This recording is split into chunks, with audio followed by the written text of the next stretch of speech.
Good morning.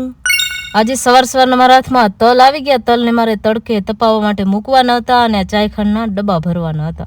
આ ચાય પત્તી તો આ ટાઈમે એવી ખતરનાક ખુશ્બુવાળી આવી ગઈ હતી. મન ખતમ કરી અડધી વાટકી વધી હતી અને મેં સાઈડમાં કાઢી લીધી ઝાડમાં નાખવા માટે. અને મિક્સ તો કરવાની થતી જ નથી, નહીં તો પાછો મહિનો મોડો નીકળે.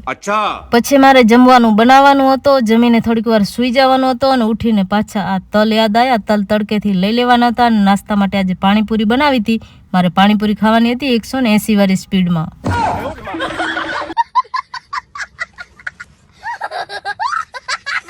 સાંજે જમવામાં તો આજે વઘારેલો દહીં કે પછી દહીં તીખારી તમે જે કહેતા હો તે, સાથે ખીચડી અને લોટ પણ સવારનો વધ્યો હતો. થોડાક માટે લોટ ઓછો પડતો હતો. કાથરોટ લેવાની આડસે મેં વાટકામાં બાંધ્યો. આજે તો એક ચપટી નહીં પણ એક શીખ ખાવાની હતી. આજે મારે મોઢા ઉપર મટ્ટી લગાવવાની હતી. આ વિડીયો મારા બર્થડે પહેલાનું છે. બિચારો એડિટિંગમાં પાછળ રહી ગયો હતો.